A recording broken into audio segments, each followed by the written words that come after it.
Happy New Year, everybody. It is the 1st of January. Hope everybody had a great New Year. January 1st means the ground is frozen, but my mind is blooming. I'll tell you what, we are going to be constantly thinking about what we're going to be doing for this garden this next year. This is one of the most exciting parts of the year where you get to plan, you get to plot, you get to figure out everything in your head. Everything is gonna go great. I tell you what, right now there are no bugs, no disease, no little varmints eating up your sweet potatoes, no squash bugs. I tell you what, this is the time of year to get excited about gardening.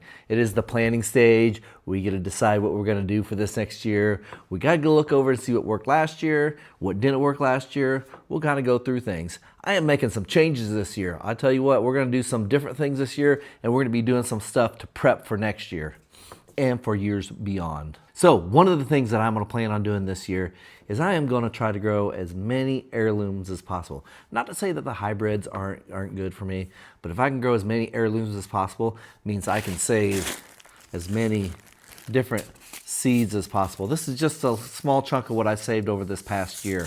But if I can start saving some seeds, I'm going to be in good shape for years to come.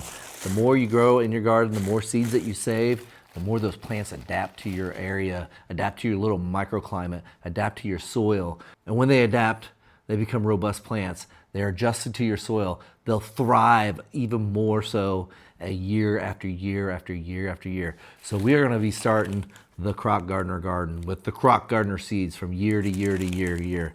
Right here, I got a good example. I got some marigold seeds I'm saving. I got some chili pepper seeds I'm saving. I have some bean seeds I'm saving.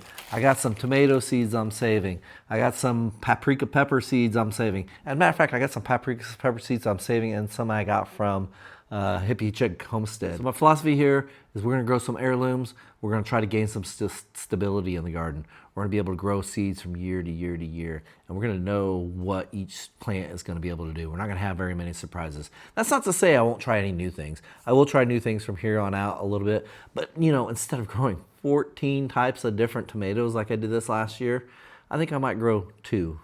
Maybe I'm sticking with 1, you never know.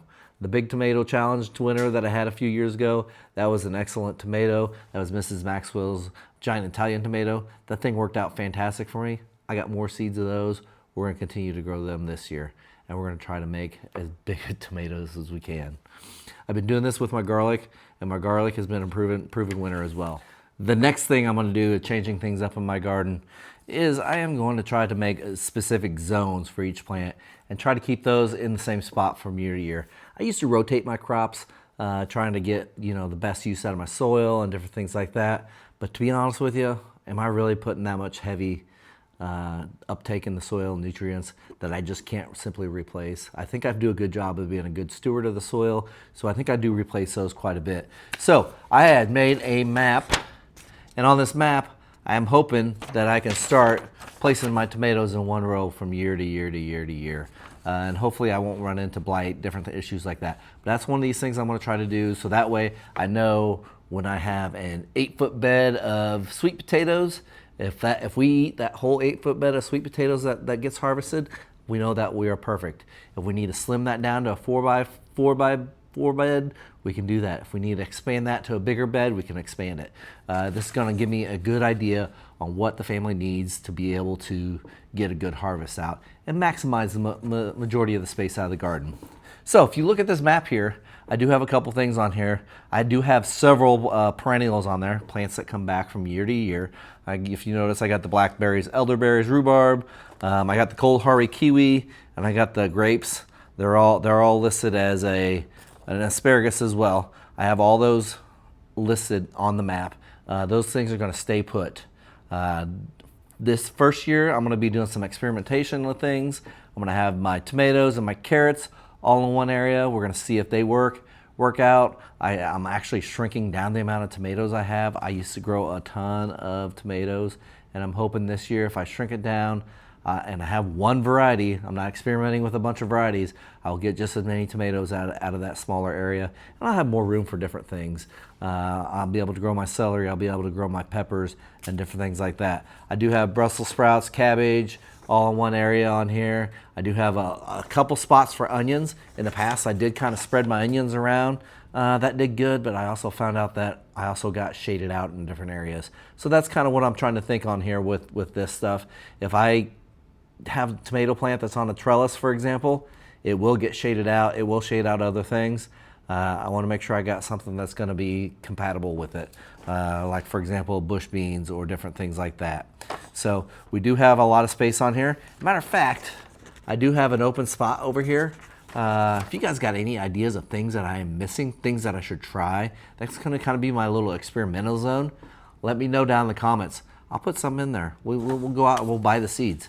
Matter of fact, I got some seeds here that I can just try. I got a bunch of seeds from Hippie Chick's homestead that I may just try. You just never know. She harvested a bunch of seeds and she put them in all these fantastic packages. Look at that. Isn't that awesome? I mean, we got all of these seeds from her, Angela. Thank you. So a couple of new things that I'm going to be doing this year. One, obviously, I got that green stalk. If you haven't seen that video, go check that out. I got the green stalk. If you guys know of anything that I need to be planting in that green stalk, I'm going to probably fill that up with some lettuces and different things like that. But if you guys have something that, oh, you have to do this in the green stalk, let me know and I will definitely put it in there. I do have strawberries in another bed, kind of away from the garden. They're kind of going around some of my fruit trees as kind of a living mulch. So those I will definitely have plenty of. So don't worry about me putting any strawberries in any of these beds because I already have a huge strawberry patch that is doing very, very well. So one of the new things that I'm doing out here as well too is we're gonna try to grow some loofahs. I got inspired by Chad and I got inspired by Bowtie Dave down there in Florida. Those guys are growing loofahs. I want to have something that won't get eaten by squash bugs, but yet still have that zucchini, that squash flavor a little bit that we can use and chop up and put on the grill and grill them out when we're eating our steak and different things like that. I love doing that. So we're gonna have those. And plus, I hear they're just prolific. They have a bunch of flowers. I love having flowers in my garden. If you guys haven't noticed by now, we will have a bunch of flowers and we'll let those things grow. And maybe we can get some loofah sponges. Maybe we can dive into some soap making or something along the lines of that. I do have that lavender plant out there. That'd be great for that as well. So I want everybody out there to take a look at this map. Let me know what you guys think. Is there anything on here that I should be changing? Is there anything on here that's not compatible with something? Do you think I should be moving something? Obviously the perennials I cannot move, but I want to make this kind of our garden out there. If you guys see something that's like a big red flag out there, let me know. I will definitely move it. I feel like I kind of got this thing planned out fairly well. I hope I am not missing anything. Likewise, if I'm missing something, put it down below. Put it down in the comments.